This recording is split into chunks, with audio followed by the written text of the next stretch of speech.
D2 Word Life here with Riptidz. I swear it wasn't me, brother. Tides. That made absolutely no fucking sense. I know I but said okay. your full name on freaking goddamn by accident. I'm not perfect.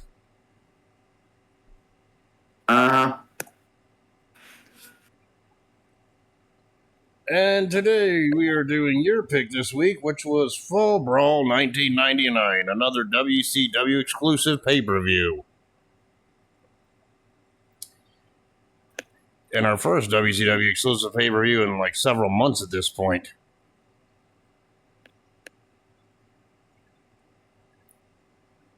And this event took place on September 12th, 1999 at the Winston-Salem, North Carolina. God damn, I can't talk today.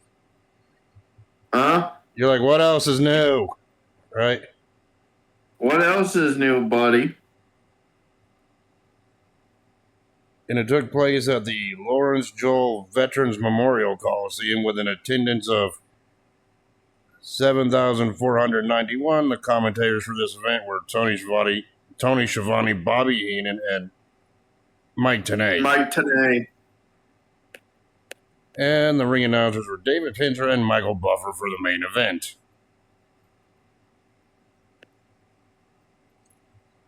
So yeah, the show started out with a video package going over the whole Hulk Hogan Sting storyline for the WCW title. And the whole controversy, can Sting trust Hogan? Because this was when Hogan was freshly back to being a face after his NWO run at the time. Right? Yep.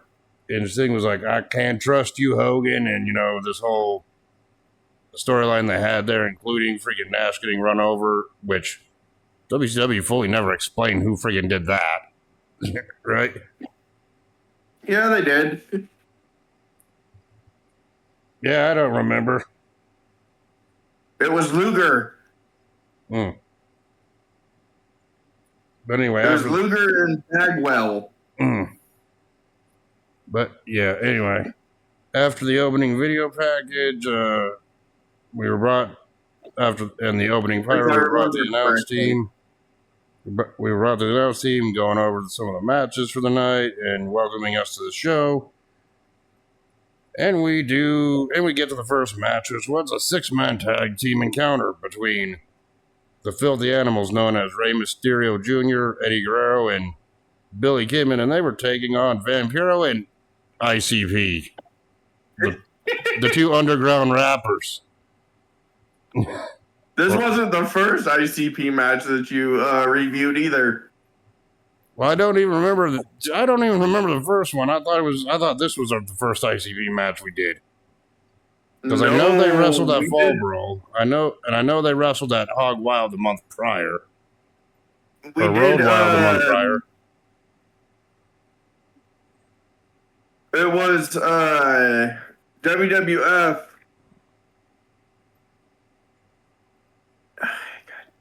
I don't even remember. We got through so many. It was Marlene's group versus ICP.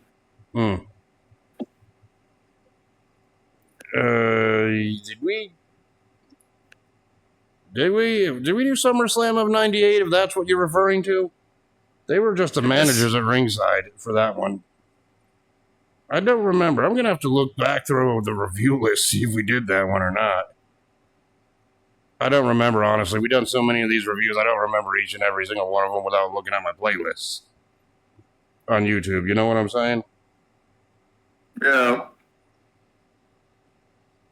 But either way, we get to this 6-man tag after the two teams made their entrances here.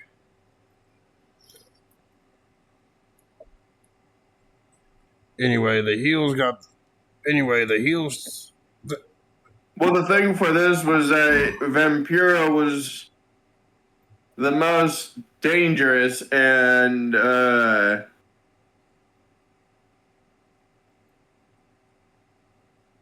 ICP was the most hated. So they teamed up together. ICP today is still the most hated band in the world, as we know. Yeah, but they also do podcasts too. So, or Shaggy Tudo does. Shaggy does, I know that. Anyway, the team started off with Shaggy and Kidman being the two legal men for their teams at the start. And Shaggy actually got control with Kidman. Kidman bringing him down to the mat quickly with a shot to the head, and he throws him into his own corner for some triple team action and sends Kidman into the ropes. But then he got kicked in the head, face for his trouble, right? Yeah. God damn, I can't fucking talk for shit right now. Damn, why am I even bothering with this review today? I say that most of the time when we do reviews, don't we? Yes. Of course, a little later on after that whole opening exchange there, it's like Shaggy took Kidman down with a clothesline, tried to do a suplex, but Kidman reversed it and hit a double team move with Mysterio that took Shaggy out of the equation for the time being. And then Guerrero came in. Guerrero also made his matches look good here. Well, they were trying to keep Eddie out of the ring from Vampiro, but that didn't last very long.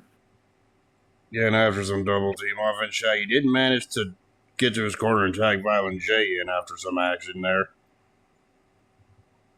And yeah, the visual difference between Violent J back then and Rey Mysterio, that's a big difference. Oh yeah, and I'm just saying this for the record right now since I didn't mention it as thought of the match. Name one of the one things that WCW got wrong?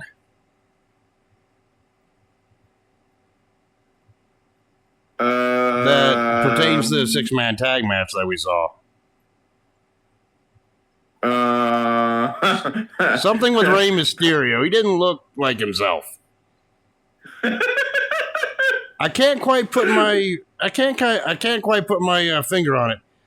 I'll think about it while I'm gazing over here at my masks. Do you mean you can't quite put your mask on it? Exactly. I'm sorry, but having Rey Mysterio unmasked was one of the worst decisions WCW's ever done. Rey Mysterio looked weird without it. Well, that was the mask versus hair match that he had with Eddie. Or with Kevin. A few years prior to this. No. That was freaking, from what I heard, that was freaking Kevin Nash freaking doing the hair versus mask match with Ray, and it was a tag match to start with. On a pay-per-view, which we'll probably review at some point. That was a bad decision on their behalf. Of course, Rey Mysterio was able to gouge the eyes with...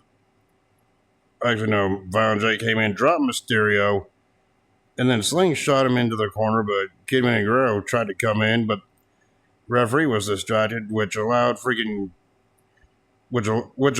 heels to continue pummeling Rey Mysterio in the corner, right? Well, not really, because it was still, ICP was still, so they didn't really take too much attacks on him. It was just Vampiro freaking taunting Eddie and Kidman. Yeah, and then after some back and forth, Vampiro tags Violent J back in. I forgot to mention Vampiro was a legal man during that portion. Yeah, they kind of waste. That's why I said that not really, because it was just Vampiro just really antagonizing by doing his hand gesture going, ooh. And of course, Violent J got the tag back in. Like I said, Kidman took him down to the mat with a shot to the head, but Violent J hid behind the referee and then came back with a clothesline before tagging back Vampiro back into the match. All right. Yep. Yeah, and after a bunch of, I'm trying to go through this preview. There was 9 matches on this card, so if I skip over a lot of stuff of what happened here, yeah, forgive me for that. You know what I'm saying? That's why when you were skipping over, that's why I say it not exactly, but it was freaking. And this is Vampiro before he had his face paint. Yep. Which kind of made him even more.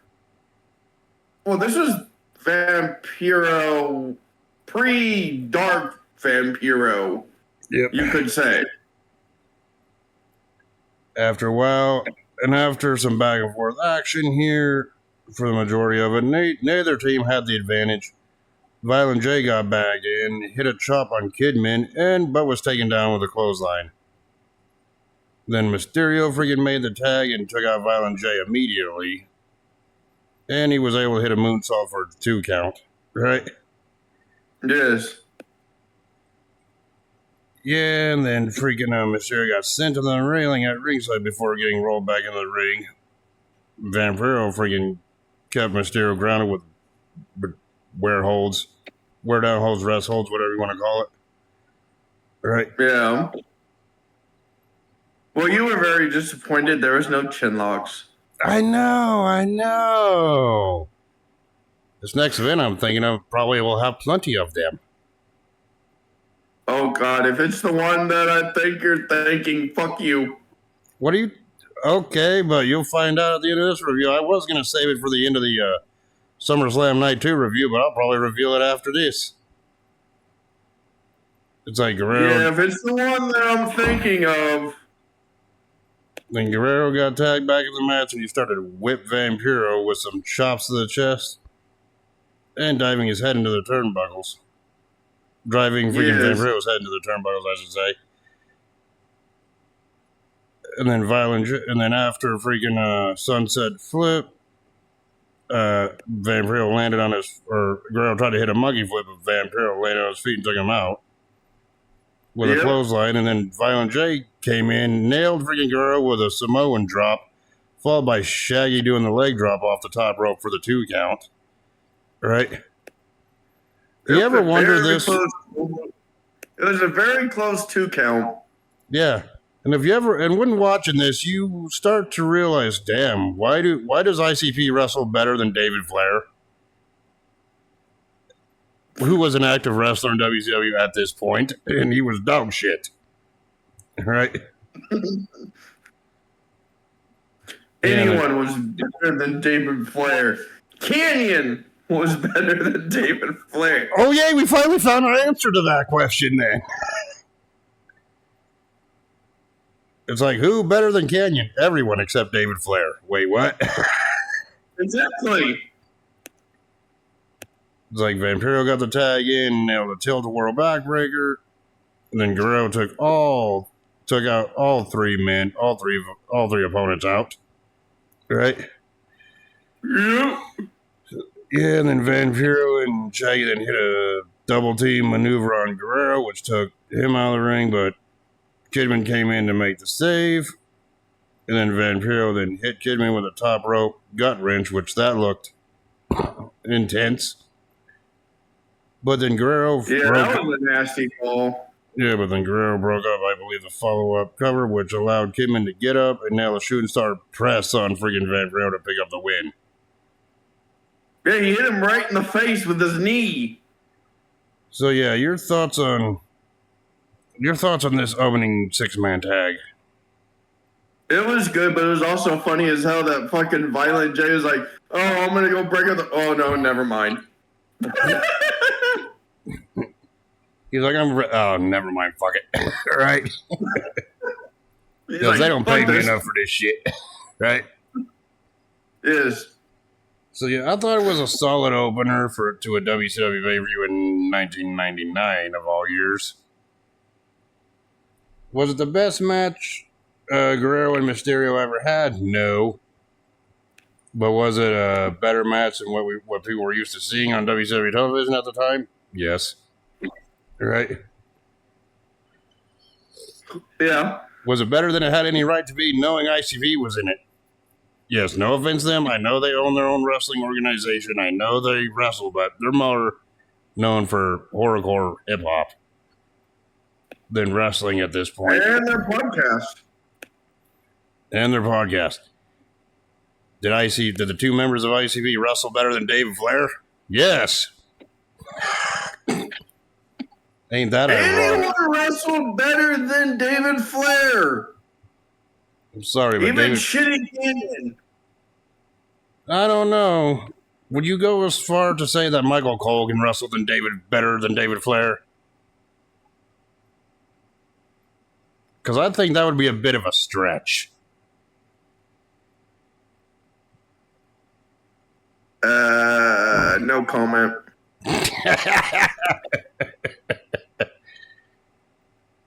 Shit, you could intensely train and wrestle your first match. Odds are it'd probably be better than any match David Flair put together.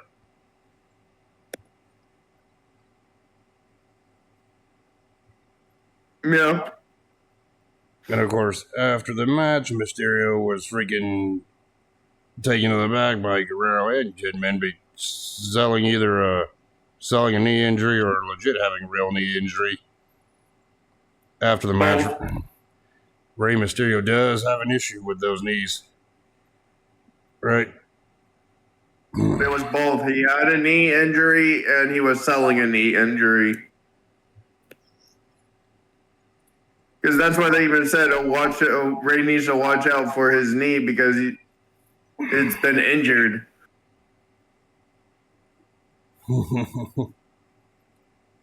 But anyway, we get to our next match on the card, which was for the WCW Cruiserweight Championship. It was your boy Lenny with Lodi taking on Kaz Hayashi. I am not good with these Japanese names. You are, though, weeb. That's because I've seen a bunch of Kaz Hayashi's matches. Yeah. Sorry, but when I see the name Kaz, I don't think of the Japanese wrestler of the show. I think of somebody else. You know what I'm saying?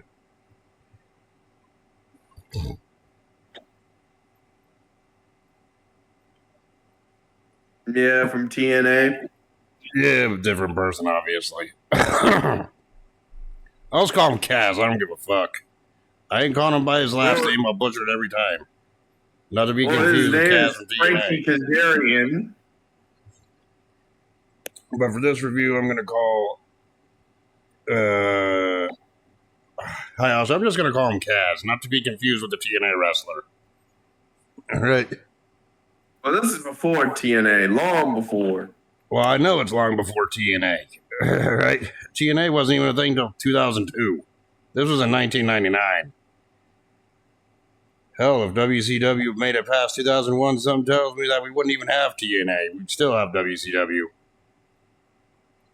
You know what I'm saying? God.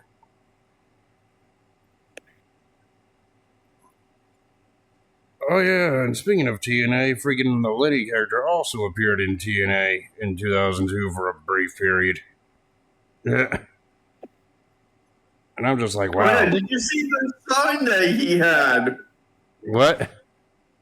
Did you see the sign that Lodi had? That Bodie had? I just don't remember what was written on it. BYOB, bring your own blow. And then he put Jesus. pops. Oh, Jesus. Because they didn't put the BYOB. So it just literally said BOYB. Bring your own blow. And then it said pops at the bottom. Like, okay, so they fixed that. But they didn't put the rest of it on the sign. So it was just... So in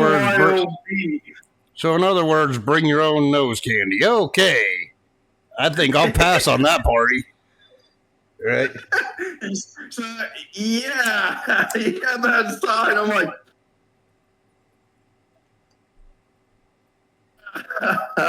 okay. You're like, okay, that could be interpreted as something. Right? Pretty much what I just said. Anyway... So I'm like, okay, so then you said, and at the bottom it spouted out, it's like, oh, bring your own blow pops. And I'm like, why didn't you put the fucking P up at the top as well? It's like, bring your own, oh yeah, and just for the record, we do not condone the use of nose candy or any other special enhancers like that. You know what I'm talking about. Is it bad that I was fixated on that fucking sign through the entire match? I know, you don't even remember what happened in this freaking short match because you were like mesmerized by that sign going, what the fuck?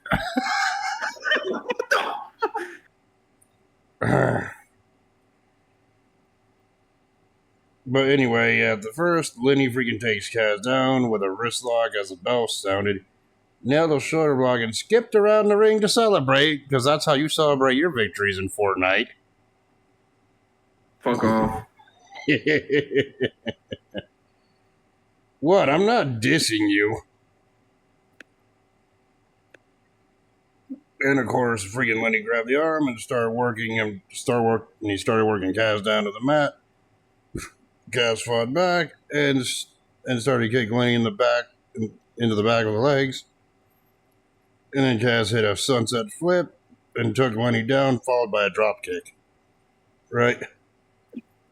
Yes. The whole time you were distracted by that sign. It confused the fuck out of me. I'm sorry for that. Later on in the bout, Kaz tried to get some offense in, but Lenny powers him up and drops him with a face buster for a 2 count. Right? Yeah. Yeah, and then Lenny with a bagger. Yeah, and then Lenny hits... Now, what was up with the decorations on that fucking title? Jeez. I think you know the gimmick that Lenny was freaking doing here. Or Lenny and Lenny were doing here. I don't think I need to explain it to you. All right? It's a gimmick that would be offensive today. Let's just say it like that. Call a spade a spade. Say how it was. It was a different time period back then. Yeah, but I'm just saying, what was up with the fucking decorations on the damn title? You know exactly why, because it fit their character they were doing, or the gimmick they were doing. Right? Yeah. Lenny nails him back, right the back of Kaz a couple times, followed by a snapmare on the Kaz, and Lenny threw him into the corner, but Kaz got his feet up as he tried to come in, or, run towards Kaz, do a freaking offensive maneuver. Tried to capitalize, but Lenny dropped him down to the mat once again. And yeah, after some more back and forth action here, neither man had the advantage. The whole time you were fixated on that sign like, what? Sorry, I just have to bring that up. Because he kept waving it. Like, I'm in a trance. The sign is distracting. All right? The sign's more entertaining than this match. For a cruiserweight match in WCW, which they were top 10 at that point, it's kind of sad that you were distracted by a fucking sign. All right? Kaz came back and dropped Lenny with a Hurricane Rana for 2 count after some prior exchanges and near falls. But then he came back with another move, but got snuffed out with a bulldog from the corner. Lenny picked him back up to his feet and sent freaking Kaz in the ropes, which Kaz dropped behind Lenny for a suplex attempt, then drops him one of his own onto freaking. He went after Kaz, and fucking Bodie was on the ring apron too, and then they went for a hug, and then Kaz fucking drop kicked him into him. Yes. But anyway, a little later on, near the end of the match, freaking Kaz put Lenny on the top rope, and came off with a running powerbomb. But Lenny got the foot up, got a foot on the top rope. No, Lenny did not get his foot. Bodie put his foot. Well, I would say thanks to Lodi. Lodi put the foot on the rope to break up the pinfall. Yeah, because Kaz Hayashi fucking just ran halfway across the fucking ring and just dropped his ass in the powerbomb. Later on, freaking Kaz freaking nailed a freaking Hurricane Run off the top rope to Lenny for a 2 count. Lenny fought back for the jawbreaker, but soon had the most devastating move in all sports entertainment now on the surprise roll-up, but that was a 2 count. Yes. And that's when Lodi was on the apron and tried to take fucking Kaz out. But Lenny rolls him up, but he couldn't pin him. But then Lenny then hit the stroke on the freaking Kaz for a 3 count. Right? Yes. So Lenny's still the Cruiserweight champion. Your thoughts on this one? This sign was more entertaining. I'm sorry. You're like 5 out of 5 for the sign, 1 out of 5 for the match. Yes. Like, what? You were just studying that sign. You're like, I'm in a trance. What the fuck? Right? Bad that this was one of the worst matches that Kaz Hayashi fucking had in WCW. Yeah. I couldn't comment on that. I haven't seen a whole lot of Kaz Hayashi matches. Hayashi, whatever the fuck it, whatever. Hayashi. You know who I'm talking about. I haven't seen a whole lot of his matches. I didn't really watch a whole bunch of WCW until recently. Thanks to this motherfucker over here that I'm talking to.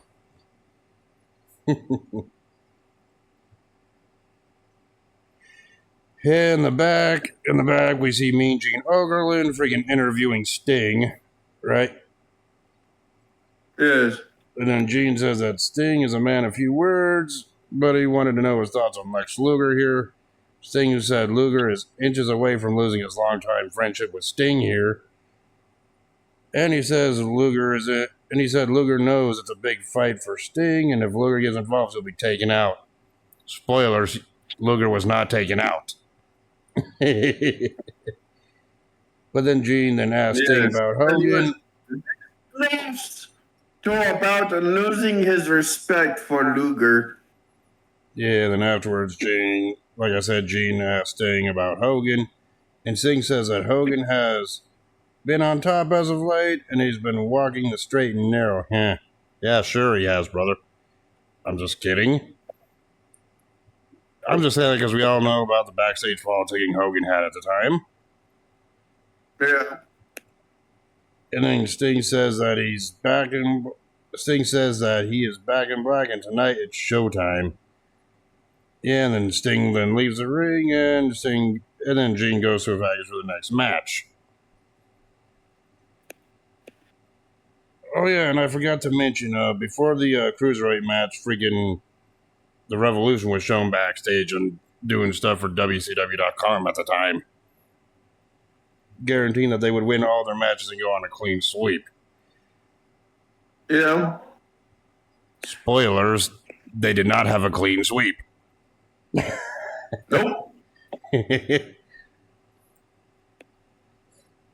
Yeah, the next match was the Revolution, Which was the franchise Shane Douglas and Dean Malenko versus the First Family, which was Brian Knobs and Hugh Morris with Jimmy Hart. The Laughing Man, Hugh Morris.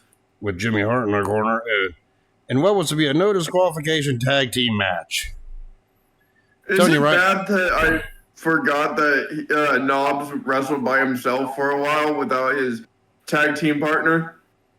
Is it bad that this tag team match bored me to death? They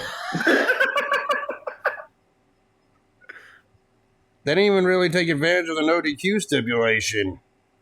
I mean, yes, they did. Well, maybe at the start, but not for the majority. I mean, all 4 of them at the start were brawling on the outside of the ring. Douglas and Malenko ended up hitting dual baseball slides to take both Knobs and Morris out. All I can remember is all 4 of them were fighting outside the ring. The funniest freaking moment was when, I don't know if it was Malenko or Douglas, they got hit with something you couldn't even see on camera. It was only on camera like milliseconds. What was it, a water ball to the face or something? I don't even know. Right? Probably, or a beer. Could be. Yeah, and then Knobs was tossing Malenko over the railing on the outside. Knobs came over and smashed Douglas in the head with whatever it was, an object over the head. But then, yeah, and then Knobs hit Douglas with a Pity City maneuver, whatever the hell that was. Right? I don't remember it, and it just takes him off. I think that was a freaking move. I think that was a move when Knobs was sticking people's faces in his armpits. God, that's nasty, right? Yeah, that was his nasty thing he did with his partner as well.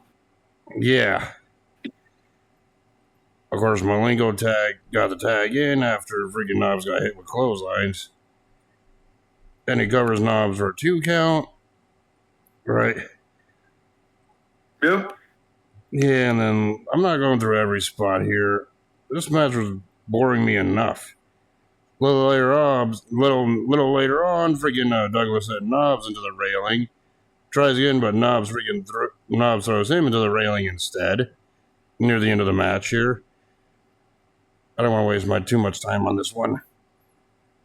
Knobs got back in the ring, and then Douglas made the tag back in the match. And then slides under the feet of Morris and takes him off the apron. So Knobs got hit from behind by Malenko here. The Knobs came back in, hammered Douglas from behind after he was distracted by Morris. This freaking match was a disappointment to me. I really didn't like it. And he threw Douglas on the outside where Morris was there. Lay the boots down to him. Stomping him, whatever. Yeah, and then freaking later on, Knobs came in, was taken out with a drop kick. Malenko then Jimmy Hart was up on the apron, trying to cause a distraction. I don't know why the hell he would cause a distraction. I know DQ match, but whatever, it's all legal. Malenko knocked Jimmy Hart off the apron before sitting Morris to the ropes. Then he tried to hit Morris, but Knobs grabbed his feet from the outside, so Morris dropped an elbow and hits Malenko with a no laughing matter to pick up the win at the end of this one. Yeah, your thoughts. There's no name for that. They just called it the moonsault because they didn't have a name for it until I think a few months later. And then he called it the no laughing matter. Yeah, your thoughts on this one? It was a tag team match. Yeah, it didn't really take advantage of the no DQ stipulation. Maybe wildly at first, but after it just morphed into a regular tag match. I'm like, well, this is boring. Right? I didn't think much of it at all, but after the match, we get treated with another match up here, the next match on the card, which was for the WCW Television Championship between freaking Braun Breaker's father, Rick Steiner, the champion, against Perry Saturn, who would later on become infatuated with a mop.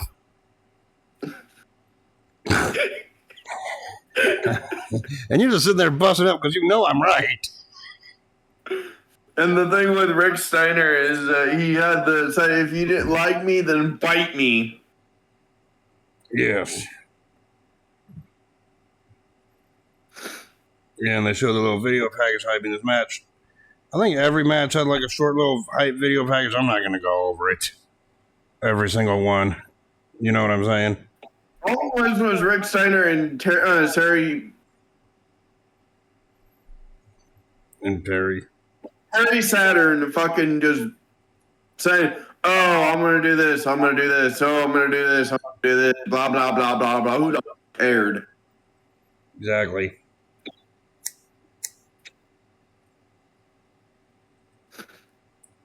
Anyway, Steiner started things off. It was saying, oh, if you don't like me, then bite me. Yeah, and then after both men made their respective entrances here, Steiner started things off with a clothesline that took Saturn down to the mat. And then he sent Saturn back into the ropes, but got kicked in the face for his troubles. Saturn came back with another shot that sent Steiner onto the outside. And then Saturn comes after him with a suicide dive, which that looked impressive, I'm not going to lie. But then Saturn then came back and nailed punches and a German suplex on the freaking Rick Steiner to start things off intensely. Yep. Yeah, and then Steiner continued to keep Saturn down grounded before seeing him flying over the top rope to the floor. I'm surprised that wasn't a disqualification. They didn't really give a crap about the rules, WCW, at this point, did they? No, not really. Because shit, back then, an unwritten rule was like, oh, you throw a wrestler over the top rope, it's a disqualification, which that rule's bullshit anyway. All right? Yes. I think they fixed that in 99. But anyhow, Steiner then sent Saturn into the steps on the outside and then slammed him and slams him against them. And of course, Steiner then peeled off the mats off the floor, exposing the concrete, and nailed Saturn with a DDT onto the concrete floor. You know, a move that John Cena came back from in 2010 and got a bunch of freaking heat from doing, right? Yes. Of course, Steiner kicked him in the chest as they came back in, and Steiner started mocking the crowd. Steiner then nailed a freaking big German suplex and covered Saturn for the 2 count. Right? Yep. Later on, near the end of the matchup, after some back and forth action here, Steiner tried to put Saturn on the top rope, but Saturn kicks him away and nails a missile drop kick on Steiner. Right? And then freaking Saturn came off the second rope with a splash, followed up with a suplex. And then he sent Steiner into the ropes and tried to leapfrog spot, but Steiner caught him. Steiner catches him and then slammed Saturn down to the mat.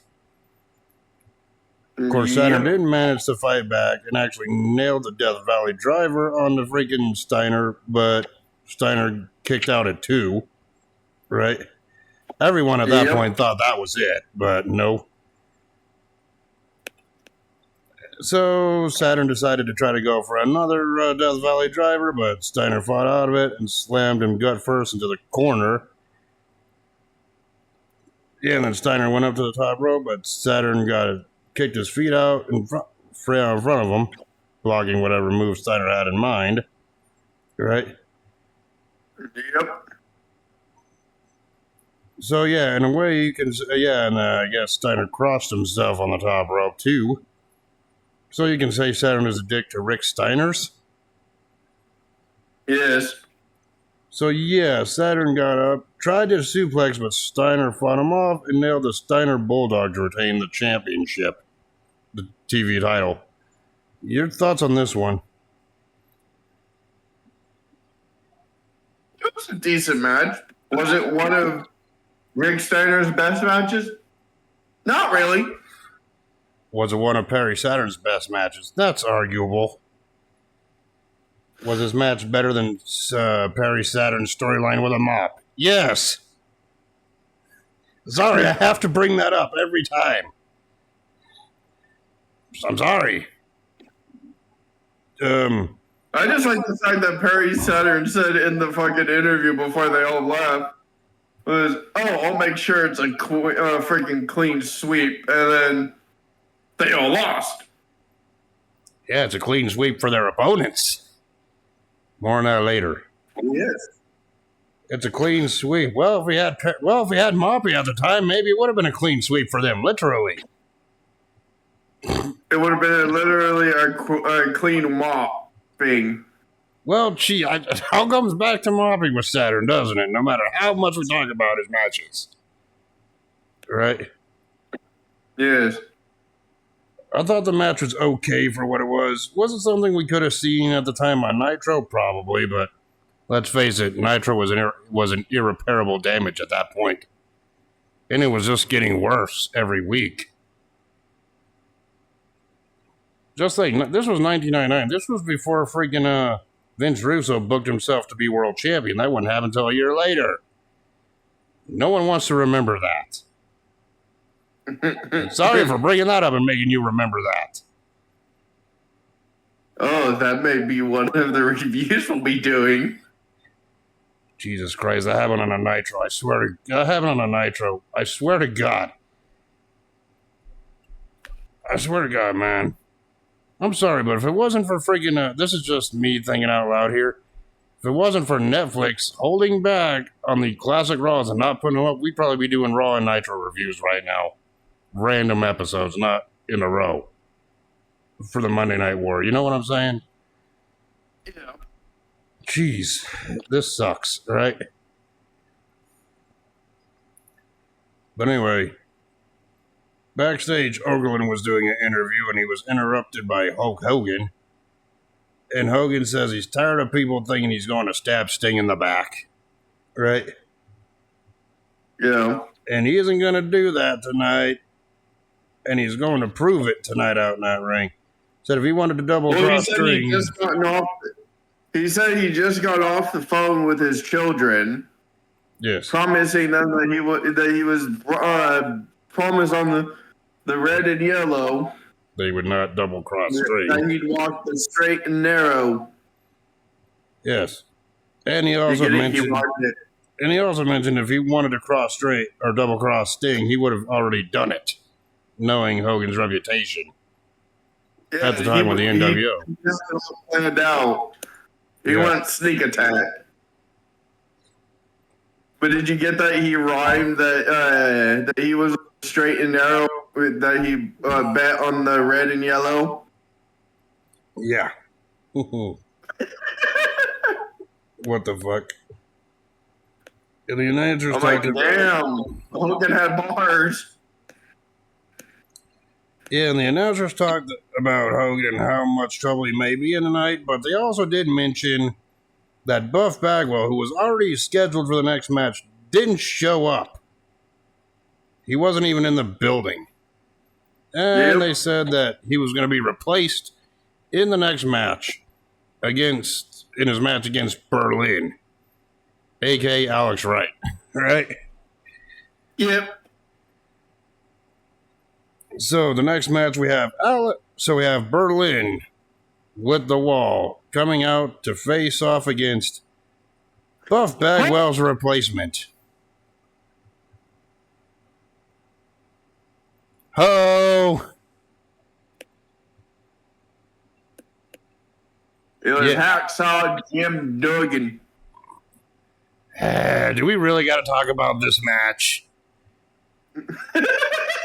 Yes. I don't want to talk about this match. It's in your contract. Yeah, that may be in my contract, but how come this contract says that Riptidz also calls you a punk ass? Wait, what? Wait, what? Did I just burn myself? I think I did. Yes.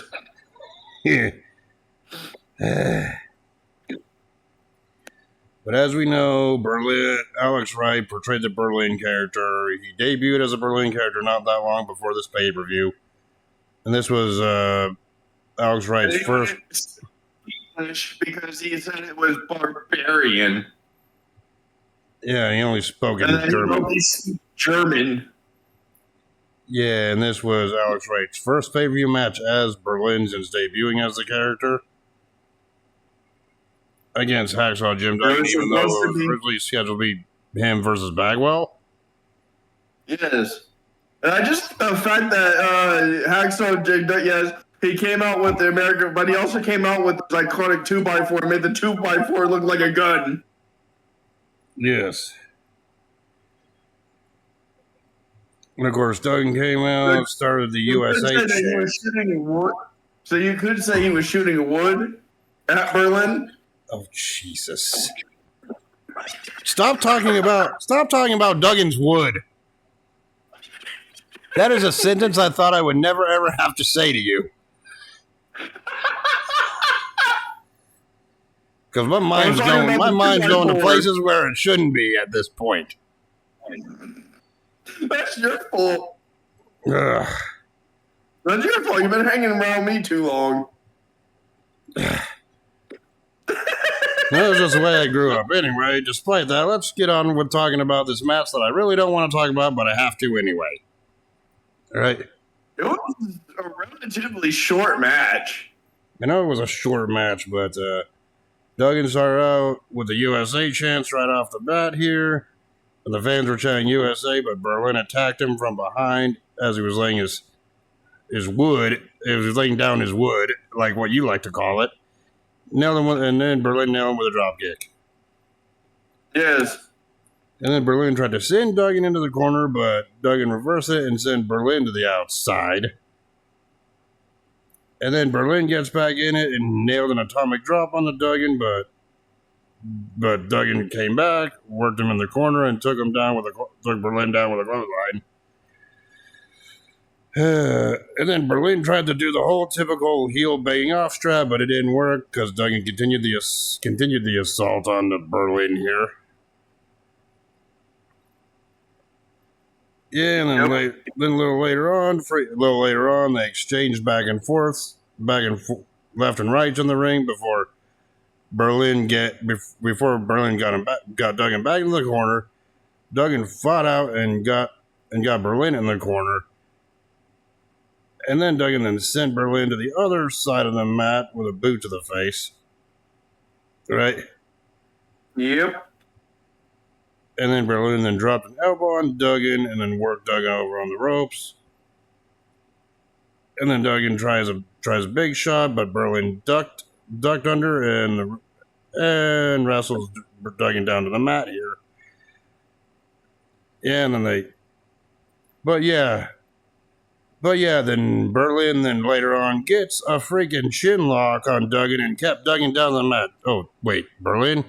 WCW chin lock? This is the best match ever.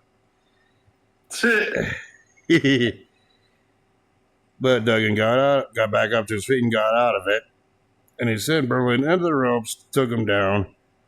And of course, later on, the Wall freaking came up, takes Duggan down with a clothesline.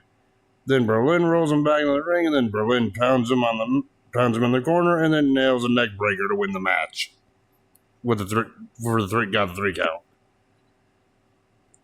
Besides the chin lock spot, there's really nothing worthy.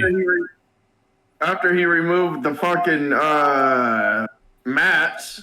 Yeah. Chin lock, best match ever. Okay, I'm just all joking aside here.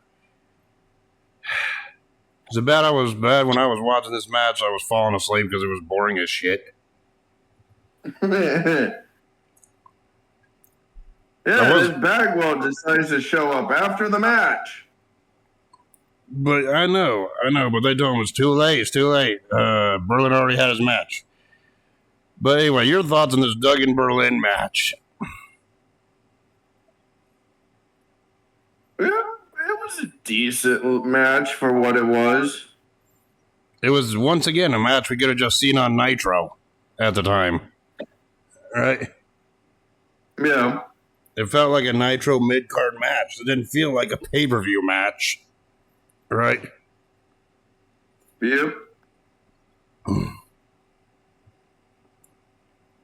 So, yeah, it was bad. But you know what wasn't bad? The next match we're about to talk about, which was for the WCW Tag Team titles, it was your boys, the West Texas Rednecks. God. A.K.A. the Sister Feaster Clan.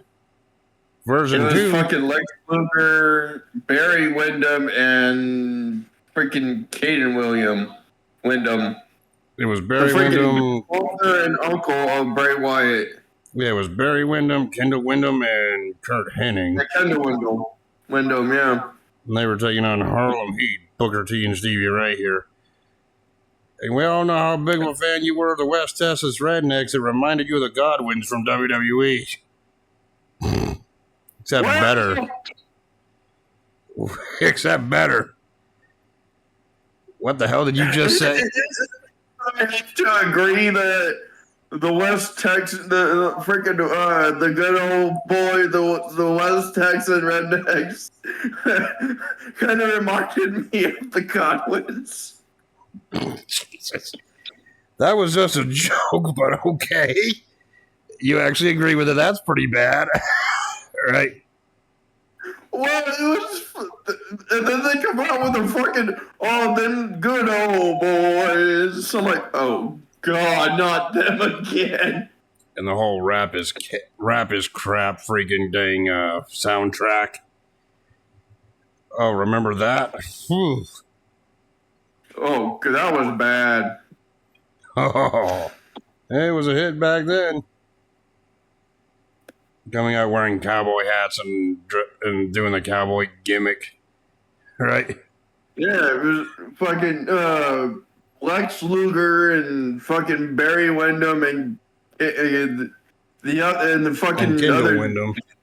and Kendall and yeah, then fucking coming out and doing that shit. I'm like, this is cringe. And yes, Kendall Windham and Barry Windham are the uncles of the late great Bray Wyatt, and of course Uncle Howdy, aka Bo Dallas. Yes. So yeah, that family has some history in the wrestling business, obviously, right? Yeah, and isn't it funny that the announcer's like, "Oh, I don't want to go up to anyone's fucking." The Wyndham family sounds like a freaking house that's on a hill that's kind of creepy.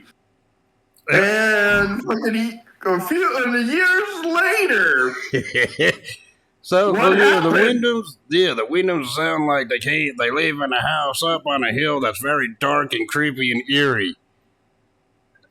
Which announcer said that? Can they tell the future? Because we had Bray Wyatt, you know, the dark character he was, and now we got Uncle Howdy. And the dark faction that he freaking has. Yes. Who's the time traveler here? Right? So, yeah, and then I'm like, I'm just thinking to myself, like, how the fuck did this dude predict fucking, like, years into the fucking future? Fucking, it's like, oh, it's creepy and disturbing. I'm like, yeah. Yeah, that's funny. I kind of caught that too, and I was like, what the fuck? For like a brief period thinking about it. I'm like, so that's where Bray Wyatt or That's where Bray Wyatt and Bo Dallas came from. That creepy freaking goddamn house on the hill. yes. What the fuck? Right? Just took that gimmick and ran with it. And then later on, Wyatt freaking resided at the Wyatt compound. Who knows where Bo Dallas or Uncle Howdy resides at this point? The darkness corner of your mind? Right? Black Rain. Anyway. But anyway, the match started off with Booker and Kendall starting the match off for their respective teams. Booker took him down with a sidekick that sends him flying out of the ring, and then Kendall freaking slowed back in and slams Booker from behind. Of course, I come back with short-lived as Booker quickly took him down with another kick to the head. Right? Yeah, this was for their 9th tag team championship because their 8th tag team championship together was short-lived. Yeah, because according to the story, Harlem Heat did win their 8th tag team titles a month prior at Road Wild, only to lose them either the next night or a couple weeks later back to the friggin' dang West Texas Rednecks here. Right? Because of Lex Luger and his cowbell. Yes. And then Stevie Ray got tagged into the match and nailed Kendall with a freaking suplex. Barry got tagged in the match, but Stevie Ray took them out, took both the Wyndham brothers out, right? Yep. In short order. At the start of the matchup, and of course, a little later on, Barry gets a tag in from Kendall here, and hits Stevie Ray with a DDT. Continued to pound on him and slam him down to the mat, and he drops an elbow on Stevie Ray before tagging Kendall back in the the match, where they nailed a double clothesline on Ray, but Ray got his shoulder up at 2. All right. Yep. A little later on, freaking Booker T got in, nailed an axe kick, but then gets hit, but as he hits the ropes, here. Signals for the axe kick, but yeah, got reversed. But he still had enough energy to nail Kendall with the axe kick anyway, and then the numbers game were too much, and then Booker finds himself outside being triple teamed. Kurt Hennig also involved. Illegally, we may add. Right? Yeah, and it didn't help that his brother was still messing with the ref. Exactly. I mean, why would you distract the ref while your prime tag team partner is getting the hell beaten out of him? That's a cliche that doesn't even make any sense to me, you know? In these tag matches. Yep.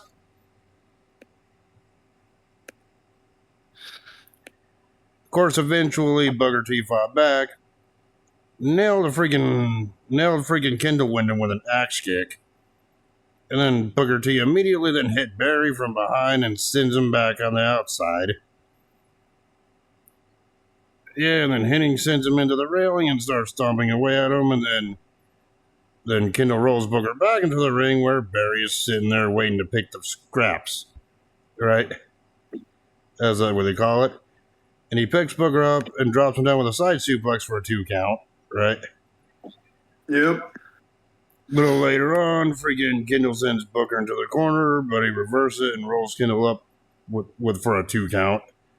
A little later on in the matchup here, near the end, freaking Hennig gets a shot in from the outside, and Booker T's like down and out at this point. Kendall comes back in with a clothesline off the second rope, but Stevie Ray makes the save once again.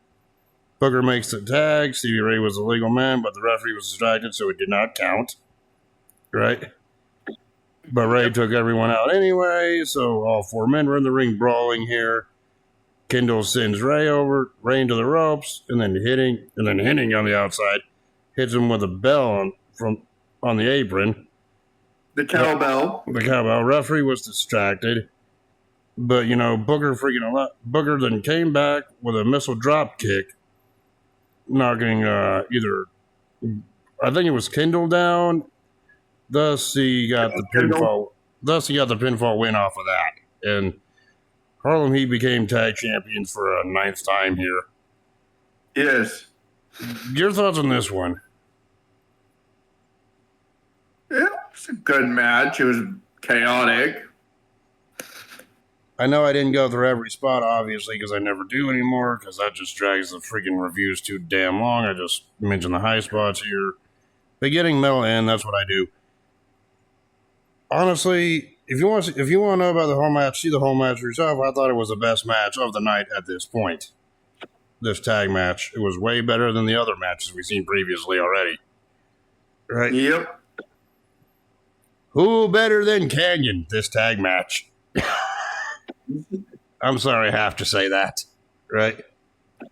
Yes. Was this all 4 men's respective best match in their career? Probably not. I know it wasn't Booker's best match, but was it passable for this show? Yes. Right. Yeah. So yeah, I thought it was a good match. You know what else was a good match? The next match we're about to talk about. It was for the WCW US title, and it was the Millennium Man, Sid Vicious, taking on the US champion, Lord Voldemort. I mean, Chris Benoit. Lord Voldemort. No. He don't look like no Lord Voldemort. I'm just saying that because everyone hates Lord Voldemort from Harry Potter. Yeah. There's a little inside joke for you people, so there you go. All right.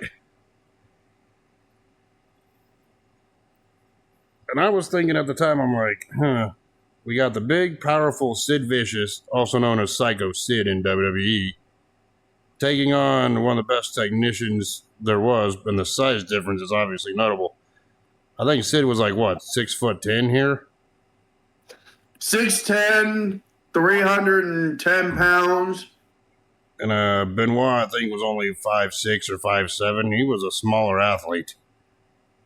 Well, by we comparison. had Sid Vicious 79-0. Which, that was bullshit. Who'd finish matches, but then the freaking 2 minutes.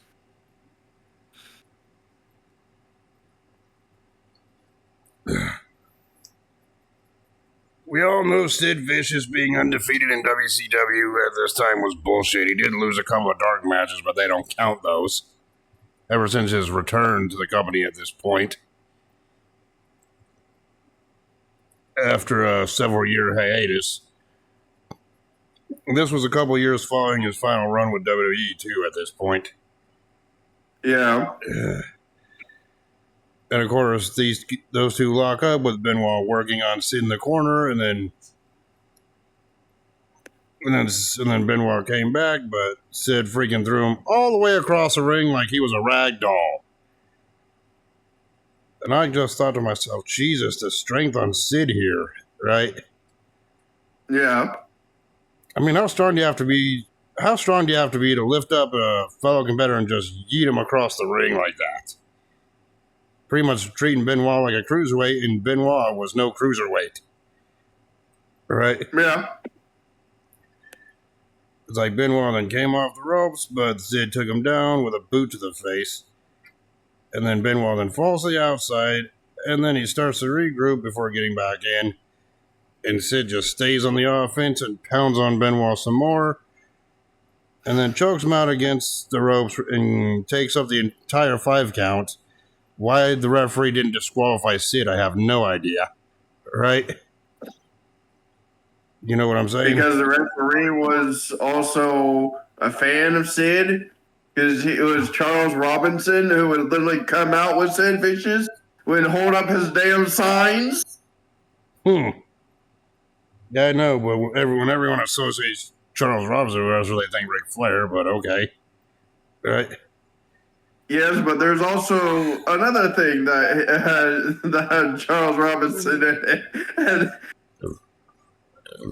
And he was set flying. Oh, boy. Yes. Didn't we see that? Didn't we review that recently? Yes.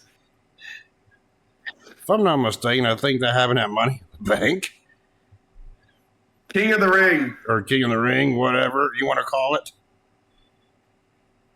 Well, whatever. I know it was a Saudi Arabia show. Whatever, but either way, the moment's there, it happened. Everyone knows about it. Then later on, Sid continued to stomp on Benoit in the corner before letting up and charging in, but Sid was met by the turnbuckle. Benoit worked on Sid on the outside and then slammed his leg with the stairs against the post. That was impressive. And I thought to myself at that point, I'm like, well, ref, if you're not going to disqualify freaking Sid for choking Benoit at the rope to the full 5 count, you can't disqualify Benoit for using the steps against the freaking ring post. He didn't. I know he didn't. Wouldn't it be bullshit if that was a DQ right there? Be like, where's the justice? And no, I'm not talking about Sid either. All right? Yes, one of Sid's old ring names was Sid Justice. That's why I made that joke. All right? And then Sid got back in the ring and he caught Benoit off as Benoit freaking came off the top rope, but Benoit slid off Sid and freaking German suplex Sid. Impressive. Near the end of the match, Benoit freaking fought out of the corner that Sid put him in. Benoit then nailed a drop kick to the knee of Sid, which took him down to the mat.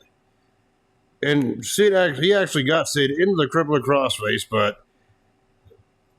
and is it just me or when freaking Sid freaking tapped his hand on the mat like twice or 3 times, that should have been a submission. That was a judgment call right there, right? Well, he didn't tap. He was pounding it with his fist. Yeah, but either way, Sid powered out, up to his feet, still in the crossface position, and nails a back body drop to get freaking Benoit off of him. Right? Yeah, is it bad that when I saw freaking Benoit try to do the release German suplex from behind? I'm like, damn, Sid is fucking towering over this motherfucker. Oh, yeah, like we said, Sid was like 6'10". Benoit was like 5'6" or 5'7" in the height. So, Yes. so the height difference was enormous. Right? Yes. And of course, at this point, Sid was down. Benoit then continued to kick Sid, and he signaled for the diving headbutt. Benoit came off the top rope, but ate nothing but ring canvas as Sid moved out of the way, and yeah, that's hard to watch, knowing what we know. And then Sid then sat him up and drilled him with a power, and then nailed the power bomb on the freaking dang Benoit to get the 3 count and the U.S. Championship. Yes. Your And thoughts? he became 80-0. And your thoughts on this one? It was a match. I thought it was a good match in its own right. The size difference was really noticeable, but Benoit held his own against the giant Sid. Yeah. At the time, I felt. So either way, I thought this match was great. I thought it was on par with the tag team title match that we just talked about. Yeah. So yeah. Was it Benoit's best match? No. Was it Sid's best match? Possibly not. I think Sid's best match was against Michaels at the 96 Survivor Series, which we already talked about. But, you know, either way it was a pass. It was a great match for what it was on this card. Yeah. Yeah, and then we go to our next match on here, which was a Halloween Havoc 98 rematch between Diamond Dallas Page and Goldberg. And this was young Goldberg in his prime, by the way. And I know Goldberg had his freaking goddamn retirement match just about a month ago. Or at this point, right? Yeah. And before we go any further, here's where I like to point out, I told you so. Gunther was going to win that match.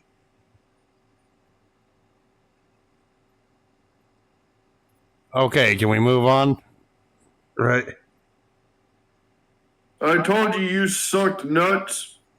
Of course, Diamond Dallas Page made his entrance, followed by Goldberg's long, eerie entrance from the back. Well, Intimidating it entrance, was I'd say. Diamond Dallas Page from the Triad, Yep. And of course, which after was Bam Bam Bigelow, him, DB Canyon was in on this. yes.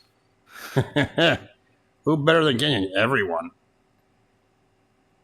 But anyway, before the referee started this matchup, you know how he did referee does the whole like pat down wrestler, see if they have anything illegal on them.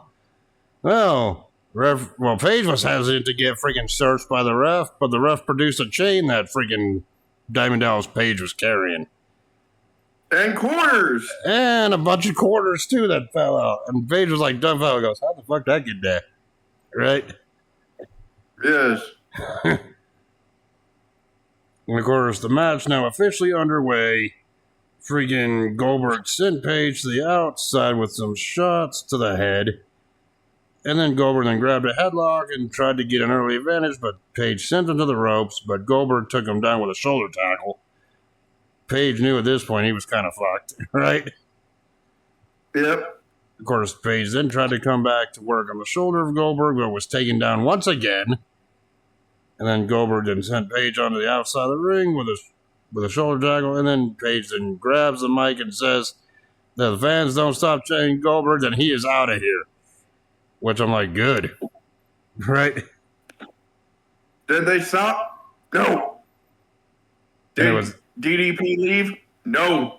And it was at this point Diamond Dallas Page was thinking to himself, man, I should just leave and just, I don't know, sign with WWE. Maybe I'll become famous by stalking a certain superstar's wife or something. Sit. Sorry, just got to bring that up again. I know it's been a couple weeks since we last did that, since we did the SummerSlam 01 review, but that storyline was no crap. Right? But then Goldberg came back. Goldberg went after DDP, sent him back into the ring. But then Page got the upper hand as Goldberg got back into the ring, took advantage of Goldberg and took him down with a press slam. And then freaking Page then bumped the referee, and then Goldberg nailed him with a low, and then nailed Goldberg with a low blow. So you can say Page was a dick to Bill's Goldbergs here. Yes. And then after a diamond cutter attempt failed later on in the matchup, Goldberg came back, Goldberg came back, hit Page with his right hand and dropped him with a boot. And then Goldberg then sent Page into the ropes, but then Page reversed into a DDT. Sloppy looking DDT if you ask me, right? Yeah. And then it was at this point freaking Goldberg took advantage of Page with a suplex and sent the rest of the Triad down, who interfered previously in the matchup here. And then Canyon, who better than Canyon? Everyone smashed Goldberg in the back of the head with, I'm thinking it was like a glass tray or whatever it was. Right? Pyrex. Or something. And still freaking DDP, despite that, couldn't pick up the win. And then Kenyon and Bigelow didn't Goldberg off, and freaking Goldberg hit him with the spear, and then they're like, oh, do it again. Then freaking Goldberg just hits him with the fucking jackhammer. Yes, Canyon and Bigelow were taken out by Goldberg shortly after that. And then Page was all like, had the referee distracted. Page got nailed with a spear, and then got nailed with a jackhammer, and Goldberg won this match with a 3 count. Your thoughts on this one? It was a good match. Was it Goldberg's best match? Probably not. Was it DDP's best match? Nah. Was their match was this their best match against each other? Not necessarily. I think their Halloween Havoc 98 encounter less than a year prior than this was better. But God, I swear to God, man, you have me review fucking Halloween Havoc 98. That's going to be the only good match on the card. Right? We all know. And sadly, nobody talks, when people talk about Halloween Havoc 98, they're not talking about Goldberg versus DDP. They're talking about another certain disaster that happened on that card. And we will talk about that event when we get to that event. I'm not going into detail here.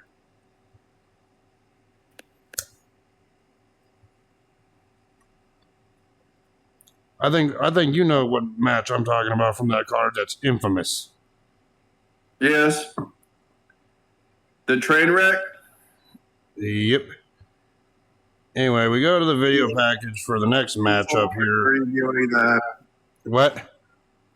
I'm not looking forward to reviewing that. I know, but we're going to have to eventually. But anyway, they showed the video package for the main event, which was Hulk Hogan. Yeah, but it was still better than King of the Ring 95. That's where debatable. The whole show was a train wreck. Well, that's debatable. You have to determine that when we watch that show to review it. Anyway, like I was saying, they showed the video package for the main event. Can Sting trust Hogan, or can Hogan trust Sting, basically? It was for the WCW Championship. In the main event, it was Hulk Hogan defending the WCW Championship against Sting, with your boy Nick Patrick as a referee.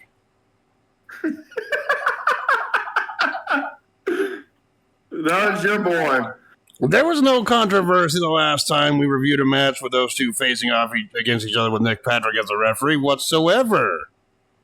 Oh, there was no controversy with Nick Patrick's refereeing whatsoever, just like another referee. It was a right. We all know that's your boy as well. All I can say is I know we reviewed Starrcade 97 about a year ago at this point. It was a normal count. It was a fast count. Normal count. Get fast count. Normal count. I am not debating this a year after the fact. Let's get on with this shit show. You fucking fast 3 count, you stupid son of a bitch. It was a normal count. It's a fast count. God damn it. God damn it. Can we get on? Can we get on with this match before we freaking burst a blood vessel here? Debating about a freaking goddamn review we did over a year ago. Or about a year ago, or however long it's been. I don't even care. Right? It was a bullshit fast count, and you know it. Oh, yeah, bullshit fast count. 1, 2, 3. It was a normal count, you dunce. It was a normal count, you dip. No, it was a fast count, you dickweed. You can't tell me that shit. It's like, and yet you're still trying to avert the conversation. I keep bringing it right back. Oh, and just to add a little nostalgia on the freaking dang Starrcade 97 freaking dang cake here, after Sting and Hogan made their entrances, Bret Hart also came out to the ring to wish both men good luck. And I'm just like, what are we doing? Is this deja vu all over again? What the hell is this shit? Right? And then he just left. I'm like, so that was a waste of everyone's time. No wonder Bret Hart was unhappy in WCW. He wasn't even good enough to get booked on Fall Brawl 99. You tell, that's just crazy. Right? Hell, Bret Hart could have been the fucking... For the heavyweight for the WCW Heavyweight Championship as well. I mean, hell, Bret Hart could have been the freaking replacement for Buff Bagwell against Berlin, and that match would have been a way better match than what we got earlier. But no, they couldn't even do that. Right? Anyway, the match got started, and Hogan started prancing around Sting. They lock up, and Sting works on him over in the corner, but Sting flats out, and then both men go back and forth. Of course, they exchange some words they exchange words to each other before Hogan takes Sting down. Hogan was mostly saying, hey, this is for the title, brother. Every time you do something that's considered, taking advantage of a situation by throwing them into the steps or something, shit like that. Right? Yeah. And both men get back up to their feet. And then Hogan started working on Sting's arm, and they exchanged hammerlocks before Hogan took Sting down to the mat with a drop toe hold. Then Hogan got another headlock on, but Sting works him over. Sting works him over and gets to the arm. A little back and forth exchanges here is what I'm going for here. Yep. Then Hogan stays on the offense and gets some more holds and covers Sting for a 2 count. Imagine if that was it. Imagine if that's how the match ended. Hogan beat Sting with hammerlock. Shortest match ever. I'd be like 0 out of 5. That was bullcrap. All right. Sting then hits a scoop slam and follows it up with an elbow drop. Hogan gets his knees up and continues to work on the arm of Sting here. And then a little later on, Hogan picks Sting up and puts him down with a superplex, but Sting no-sells it like you on 2K. Hey, you got to give me that one. I haven't done that joke in a long-ass time, in a good minute now. Right? Yeah. And then Sting got Hogan in the corners and proceeds to nail Hogan with the 10 punches. Then Sting sent Hogan into the ropes and takes him out with a clothesline. And of course, the aforementioned, the stuff I was talking about with Hogan taking advantage on the outside, nailing Sting in the guardrail. and into the freaking steps saying, hey, this is just for the title. It's just business, brother. Right? Yeah. And of course, Sting then managed to fight back and nailed Hogan and hits Hogan and sends him into the guardrails, under the railing as well. And then Sting drops Hogan throat first into the railing. But then Hogan came back with a freaking eye rake and starts to choke Sting with a cable at ringside saying, it's for the title, brother. I'm like, okay, I know it's for the title, but do you really justify cheating at this point? Right? Yeah. Yeah, and then back in the ring, freaking Hogan drops Sting for a 2 count. Hogan drops Sting with a suplex for a 2 count. Here, and then Hogan works on Sting with some more and hits him with some clubbing blows to the back. Then Hogan gets Sting in the abdominal stretch before rolling him up for another near fall. Right? Yep. Okay, a little bit later on in the match, Sting came back, hit Hogan with some shots before nailing 2 Stinger splashes. Goes for the third, but Hogan moves out of the way with a big boot. But with a big boot, looks like he was going for the leg drop, but DDP comes out for some reason, takes the referee out, nails Hogan with a diamond cutter, and pulls Sting over Hogan. And then the referee freaking counts, and another referee starts counting, but Hogan got the shoulder up. Right? Yep.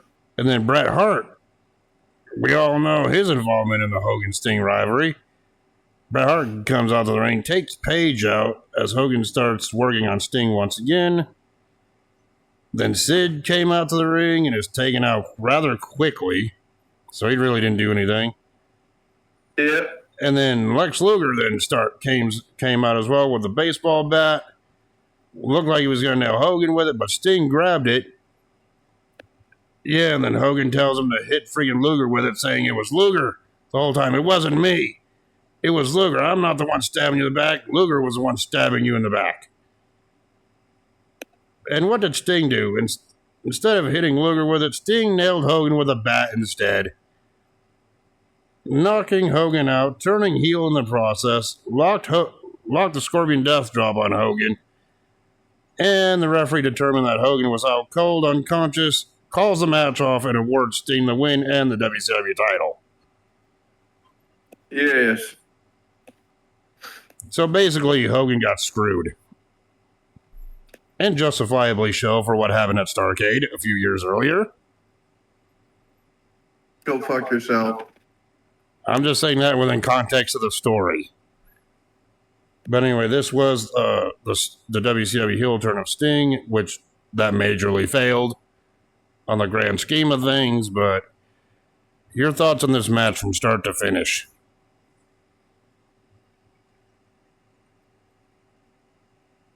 Good match.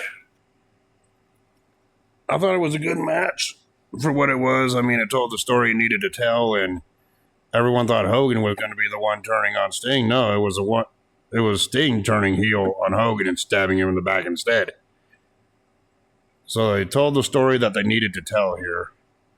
So yeah, I thought it was a good match for what it was. Was it the greatest Hogan Sting match I've ever seen? No. Was it the worst? No. Obviously, right? Yeah.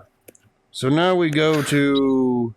So now we reviewed the matches. Now we go to what I always call our favorite part of these reviews, which is our rating system.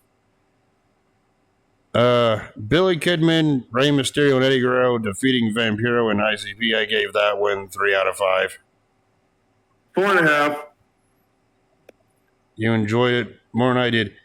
Lenny Lane defeating Kaz to retain the WCW Cruiserweight title. 3 out of 5. 2. Oh, come on. We all know Lenny Lane was your favorite character in WCW at this point. The sign was better than him.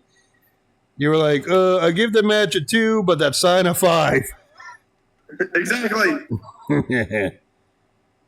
Hugh Morris and Brian Knobs defeating Dean Malenko and Shane Douglas in that no disqualification tag team match. I only gave that one 2 out of 5. That's being nice.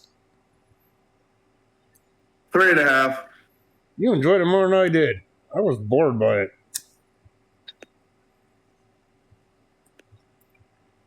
Rick Steiner defeating Perry Saturn to retain the WCW Television Championship. I gave that one 3 out of 5. I give that a 4. Berlin defeating your boy Jim Duggan, who was Buff Bagwell's replacement. 1 out of 5, and that's being nice. Half a star.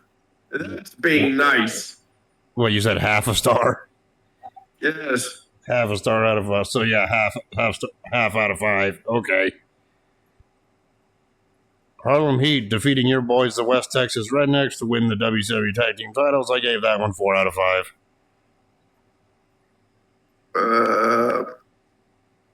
Yeah, a 4.5.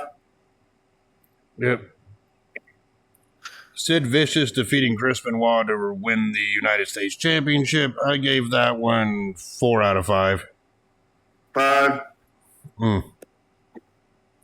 Goldberg defeating DDP. I gave that one 3 out of 5. 5.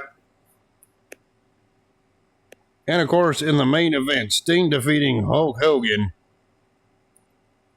And that screwy finish in that angle, I only gave that one 2 out of 5, only because they did the storyline proper. Wasn't the best Hogan Sting match. Yep. And my final grade for WCW Fall Brawl 99 is a C.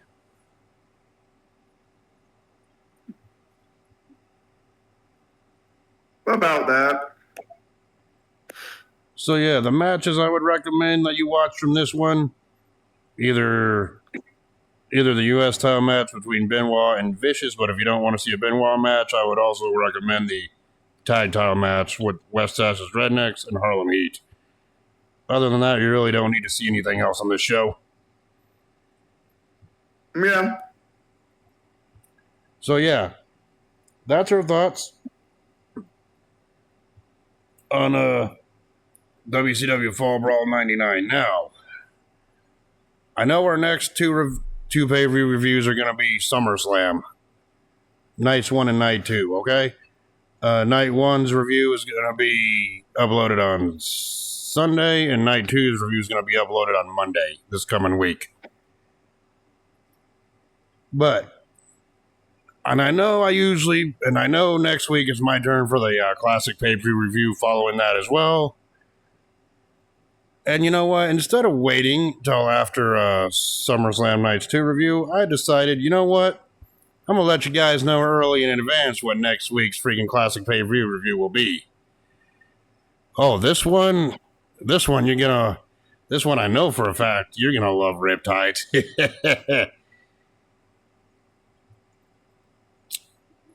And yeah, you know me as a chinlock connoisseur at this point. Every time I see one, I have to point it out. In the event that I'm thinking of... In the event that... What do you mean, no? In the event I'm thinking of, one, had one of the best endings and most controversial endings at the time. 2, changed the superstar's life forever. And 3, we got a chinlock show. No. What do you mean, no? I flat refuse. Your contract states otherwise, bitch. Fuck you. If I gotta watch it, you gotta watch it. So next week, you have no choice. We are going to be watching SummerSlam 1997. Fuck you. I fucking knew it. How many chin locks did the British Bulldog do on Ken Shamrock in that match? One too many. Well, I'm going to have some fun talking about that. And we also get to talk about the Bret Hart Undertaker main event with Shawn Michaels as the referee. The only good match. In the classic ending that everyone keeps talking about, that they said ushered in the Attitude Era. And we'll watch a match, and we'll also be watching the Owen Hart Steve Austin match, which throughout 90% of the match was a good match up until the end, which we'll discuss next week.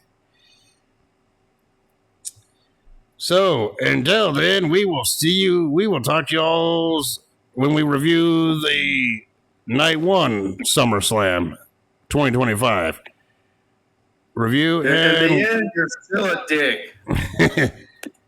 Yep, and we will talk to y'all later. Peace. Making me watch that abomination. It wasn't that big of an abomination. It was bad enough you made me watch King of the Ring. Woo!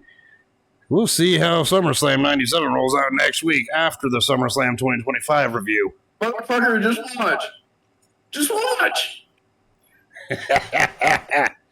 Oh, I'm going to have some fun with this. Oh, I'll have fun with revenge. Trust me. Oh, and that may be one of the pay-per-views we will be reviewing with revenge in its name. Jesus, fuck, you can't scare me. I made you review King of the Ring 95. Nothing can scare me at this point anymore. Oh. So anyway. You'll be in for some shit matches, I can tell you that. Bring it on. Anyway, until then, we will talk to y'all at the end. We'll talk to y'all the start next week for SummerSlam 2025. Until then, peace. Doses.